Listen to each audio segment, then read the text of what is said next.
Eğer motor öksürürse.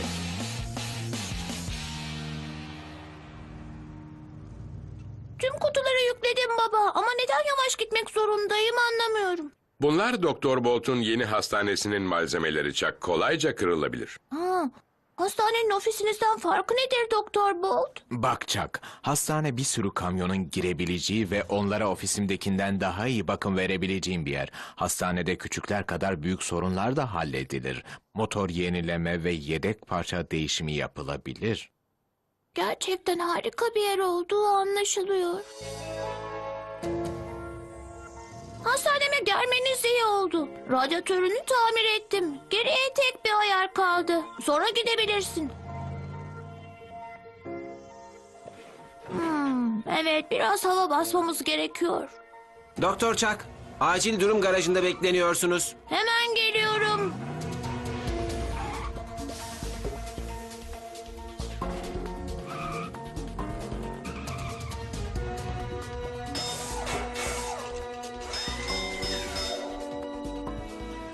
Gerçekten harikasınız Doktor Chuck. Hasta kamyon görmeye dayanamıyorum. Tamam doktor. Kayışlar ve krikolar gelince önümüzdeki hafta sizi ararım. Teşekkürler dostlar. Ben büyüyünce Doktor Bolt gibi olacağım. Kamyonlara yardım mı edeceksin? Harika bir karar Chuck.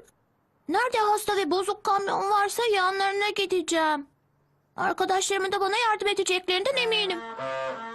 Hayır Günter, doktora ihtiyacın yok. Ön cam sileceklerini kendin takabilirsin.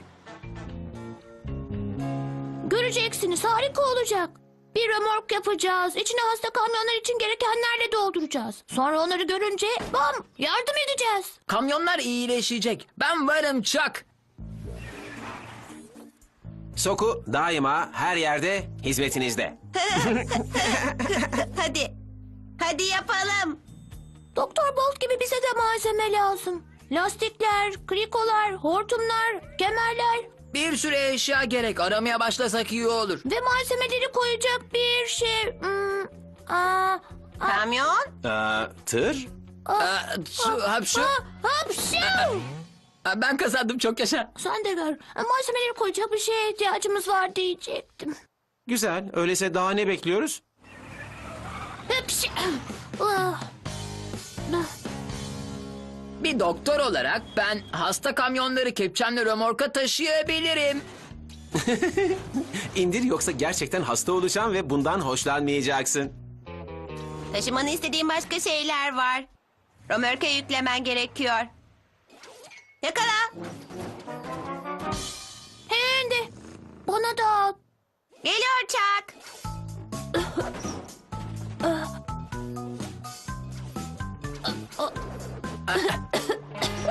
Oh, Hey. Dikkat et.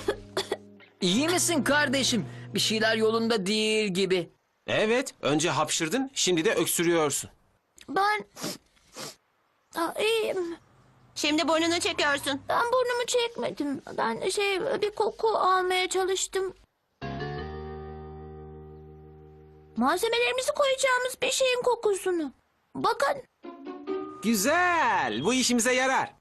Bak Chuck, eğer kendini iyi hissetmiyorsan kesinlikle evine gidip dinlenmelisin. İyi olmadığımı kim söyledi? Pşu! Sadece tahmin etmiştim. Tahmininde yanıldın. Kendimi iyi hissediyorum ve römorku hazırlamak için bir dakika bile beklemeyeceğim. Pekala. Her şeyi aldık. Sırada ne var? Her şey tamam olduğuna göre şimdi yüklemenin zamanı geldi bence. Tamam mı? Pşu!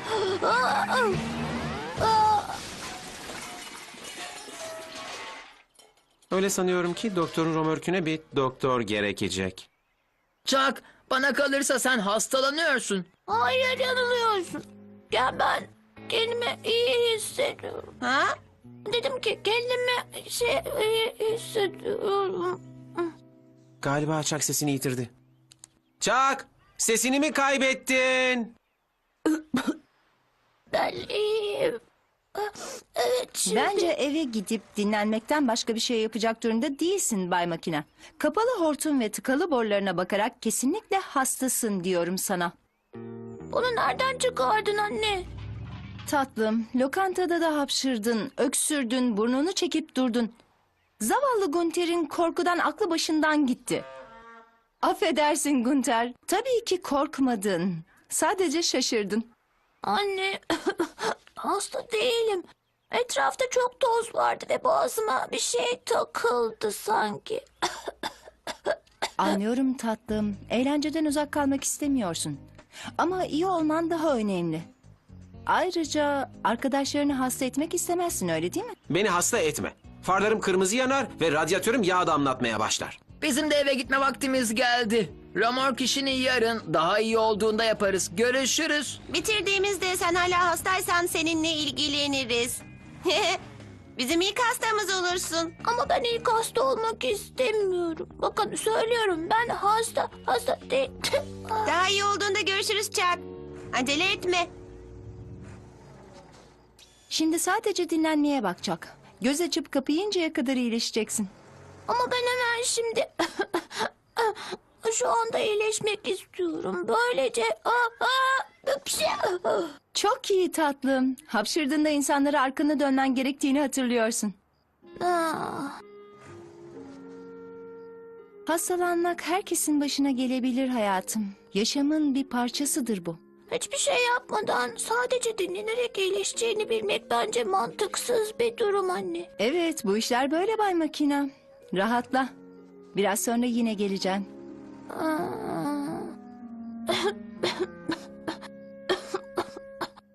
Hayır. Bu haksızlık. Arkadaşlarım römorkun işini bitirecek ve ben yardım edemiyorum. Kendimi hiç bu kadar kötü hissetmedim. Annem beni yarın kesinlikle dışarı bırakmaz. Ben de bu gece gider bana düşen işi bitiririm.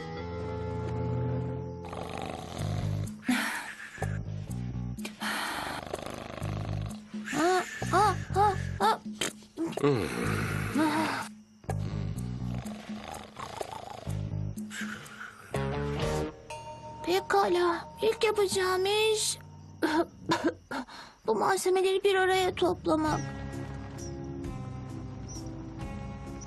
Niye uykum yok anlamıyorum ama o kadar o kadar yorgunum ki. Of. Eğlenceli olacağını düşündüm ama gerçek şu ki zorlanıyorum. Pşa! Hayır. Pşa! Hayır. Kim? Ne? Ne? Ha? Chuck, burada ne yapıyorsun hayatım? Üzgünüm, ben sadece istemedim. Kendimi iyi hissetmiyorum. Tatlım, hastalandığında iyi olduğun zamanlarda yaptığın şeyi yapmaya kalkarsan eğer emin ol daha da hasta olursun. Bence yatmak iyi bir fikir değil mi? Ha? Evet, ben gerçekten çok üzgünüm. Sorun yok Günter. Her şey kontrolümüz altında. Sen yatağına dön hadi. Son birkaç gün seni gerçekten çok özledik Chuck. Sana göstermek istediğim 3 yeni ses sistemim var. Ben de sizi özledim ama annem ancak yarın çıkıp oynayabileceğimi söyledi. Kardeşim. Römorku birlikte yükleme eğlencesini kaçırdığım için üzgünüm. Yalnız yapabilirim derken başınıza daha büyük işler açtım. Üzülme Chuck. Biz bitirdik. Zaten bozuk kamyonlara yardım ederken birlikte... Zaten yardım ettin. Tabii ki bu senin fikrin. Umarım öyledir. Arkadaşlar dışarı çıkıp sizinle oynamak için can atıyorum. Hazır olduğuna emin değilim. Siz ne dersiniz doktorlar? Evet, iyi olduğundan emin olmalıyız Doktor Handy. Daha fazla hasta olmasını istemeyiz Doktor Digger. Seninle aynı fikirdeyim Doktor Soku. Arkadaşlar siz neden söz ediyorsunuz? Burası acıyor mu? Peki ya burası? Kesin şunu. Ha, Durun. söyle. Durun tamam. Gel buraya. Tamam durun.